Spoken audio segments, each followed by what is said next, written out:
I now want to introduce the person who received Leah's letter, Dr. Gil Shlamovitz, Chief Medical Information Officer at Keck Medicine of USC. Gil was instrumental in the implementation of OpenNotes at Keck USC, and we'll be discussing the impetus, planning, and outcome of this initiative with many areas that other implementers can learn from. In addition to a very thoughtful and effective implementation strategy, Liz and I were struck by the fact that a world-class institution like Keck of USC was nonetheless very willing to listen to their patients, Leah and many others, in deciding on whether to implement OpenNotes. Gil, please share Keck's OpenNotes story. Thank you, Carrie and Liz.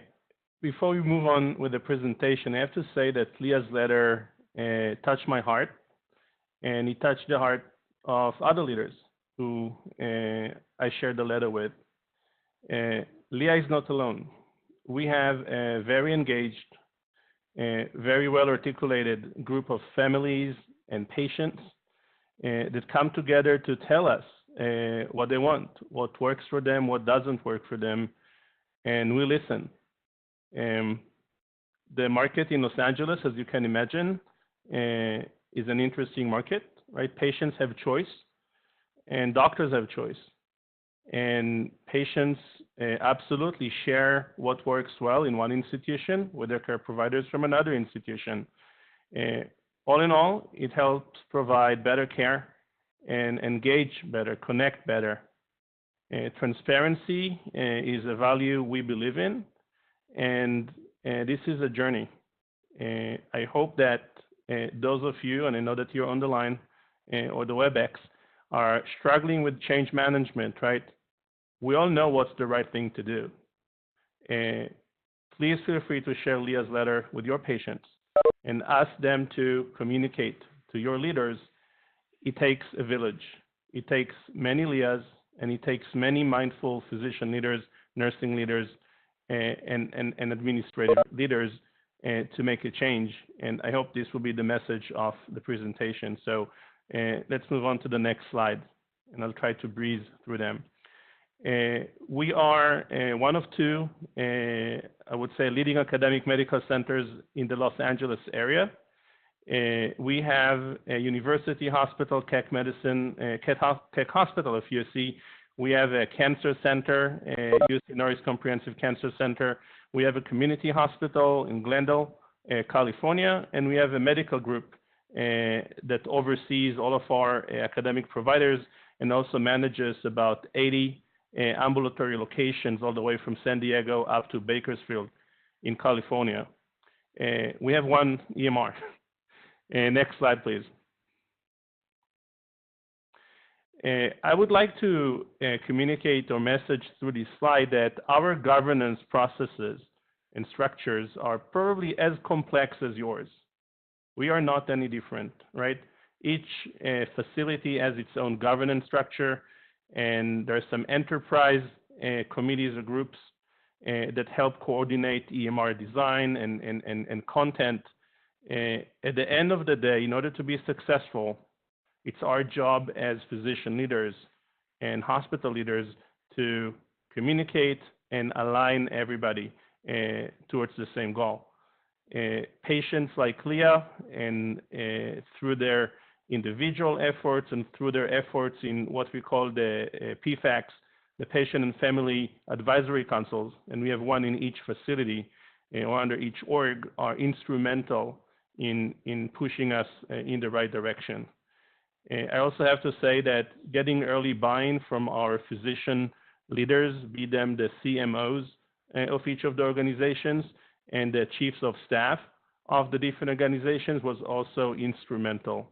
When physician leaders hear from their own patients and ask, it's very impactful. Next slide, please. It's a journey. So I joined Keck Medicine of USC after they implemented the DMR. I joined them back in 2015. At that time, we already had a live center patient portal, and selected lab results were already shared with patients within 72 hours. As you can imagine, that selected list of lab results was very selected, and excluded what others or some may consider sensitive results, but it also excluded many others. In systems that are opt-in, right, you have to white flag results or result categories that you would like to include. Very quickly, as more tests are added to your different catalogs, the system is obsolete. And even if the actual test is not sensitive, just another way to do a TSH, etc., patients will not have access to that unless you use the global level of the hierarchy. My first attempt in making a change, and in discussion with other physician leaders in the organization, we chose to make this gradual and make it comfortable. Within a year of my arrival, we got the right support to start and release all lab results immediately, be it a tumor marker and be it a sodium or a CBC. It just goes to the portal at the same time it goes to the patient. We also decided to start releasing radiology reports and pathology reports. I know we are considered as late members of the OpenNotes family or community, but I would argue that radiology reports and pathology reports are written by physicians and even sharing them for a while. As you can imagine, very quickly, both patients and doctors and office staff and nurses started to ask, why can I get my PSA back within 6 hours of blood collection, and yet for the normal chest X-ray report or the abnormal chest X-ray report, I have to wait 3 days? This type of feedback from both patients, doctors, and administrators led us to where we are today. And back in October 2018, we went full force ahead with global OpenNotes. We're releasing all lab results immediately, all radiology reports immediately, all pathology reports immediately, all diagnostic reports, be it EEG, colonoscopy, etc., immediately, and most clinical notes immediately. Thank you for cheering, Liz. I'm here to share what we learned. Next slide, please. Back in 2016, I believe a year prior, there was a change to the HIPAA privacy law as it relates to CLIA, so licensed labs, basically authorizing labs to directly release results to patients without going through the ordering physician. And these included cancer diagnosis, HIV, etc. This new legislation, as of 2015, made our compliance and legal teams comfortable, making it very clear via the portal, and the message you're seeing below is visible on every portal page, is that patients who are accessing the portal and clicking on a lab test, they're actually making a request to review the results, and they're aware that it's possible that their doctor may not have had an opportunity to review them. This is also communicated verbally with patients when tests are ordered. So if you need this language and want to use it, we're not going to charge any commission, so feel free to reuse it as you like to. Next slide, please. A few technical or configuration considerations about our design. The Cerner patient portal does not allow to differentiate between ambulatory or inpatient results. Talking to some of my colleagues, and I worked previously in an Epic shop, it made our life easier because less things to discuss through. We are releasing everything immediately, whether it be it an inpatient sodium or an outpatient sodium, etc. Next slide. Back when we implemented that, Cerner did not support email notification of patients when a new result or report is posted and is available for them to review. That actually means that patients have to actively log into the portal and see if there are any results for them to look at. Unless me, the physician, send a message to the patient, I may attach a result, and then they get an email notification that they have a new message. But actual posting of results, there is no automatic patient notification. Next slide, please. We decided that we're not going to allow any physician or any group of physicians to opt out as a group. We felt that this is really about the individual doctor and individual patient and the individual case. Next slide. This is why it took a couple of years to get the organization ready to turn this on, but I think it was worth the wait. What are we sharing note-wise in the portal? All clinic notes, be it ortho, psychiatry, pediatrics, ENT, anything that ends with a clinic note, immediately viewable once the note is signed. All inpatient consult notes, discharge summaries, ED notes, procedure note, and operative reports. Did I mention that we believe in transparency? And yet we all know that, right, the dirty laundry hides in different places, right? When a patient gets admitted to the hospital, we don't really know what's going on. The consensus was, let's not share the H&P. Daily progress notes in academic and non-academic medical centers. We as providers know these notes. We did not feel like they're going to be very helpful or beneficial, as well as we wanted to allow people to flag notes as secure. If they really think that the patient might be harmed or the therapeutic relationship might be harmed, if direct or easy access is provided to these notes, any doctor can flag any note as a secure note, and it will not be shared. Next slide. I'm not going to go over this slide. I just wanted to share with you that the usual debate supporting transitioning into OpenNotes versus really liking the status quo and opposing the change took place in our different groups across multiple facilities. People need to be heard on both sides, and everybody's opinion is of value, and we have to respect that. At the end of the day, we have one EMR. We have to make a decision globally for the organization. We have to weigh the different considerations. Next slide. A few feedback we got after the October 1st go live. Patients are thanking their notes for allowing them to view their notes. That's the most common response. Patients share with us that they used to really stress seeing that the x-ray was completed, but it's going to take 3 more days until the report is available on the portal.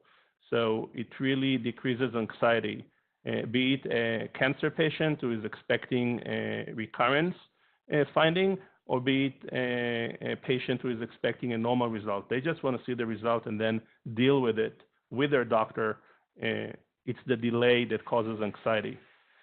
Many providers didn't really know what was already being shared, so it was a great education opportunity. Next line. We did not see an increase in requests for medical record correction. This happened before, and we're not seeing increase in cases that are referred to risk management or patient experience as a result of physician documentation. This happened before. We still have a baseline rate. Definitely reduction in phone calls. Is my report back? Is my results back? Et cetera, et cetera. Next slide. All right, we're not going to go over each column. What did we learn? So we see that our patients are definitely reading their notes. So clinical notes, it's the last column, and these are the volumes of notes read.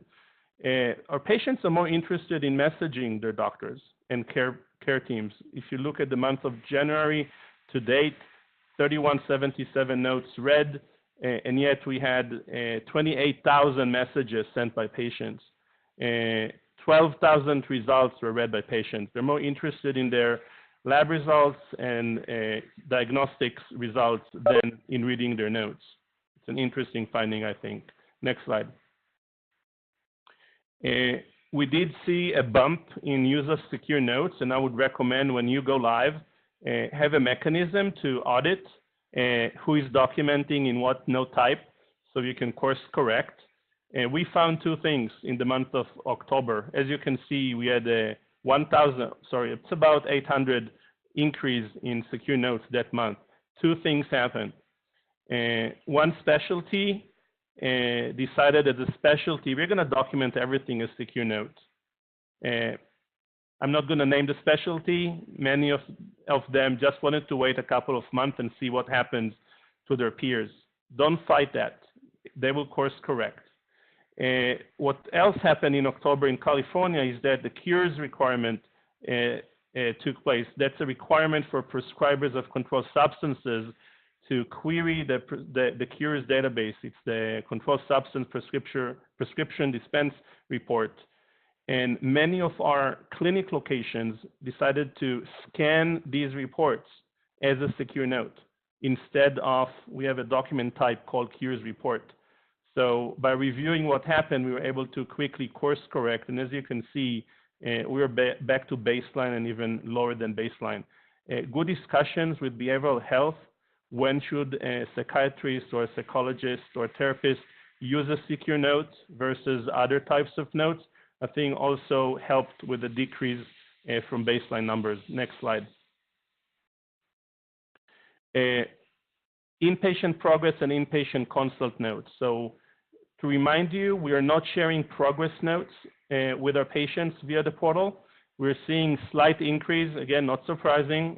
It's where you want to document something that will be easily found by your colleagues and not easily read by your patient, as well as inpatient consult notes that we are sharing with patients immediately. We're seeing some decrease.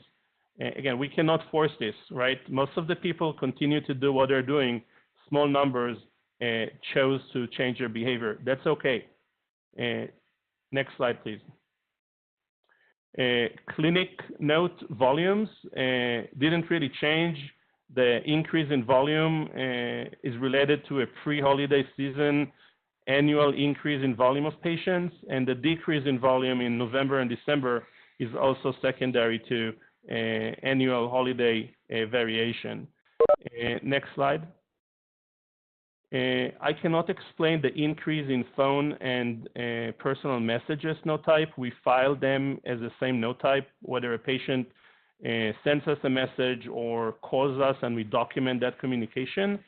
But the good news, they're regressing back to our baseline, so I cannot explain the 44 to 55,000.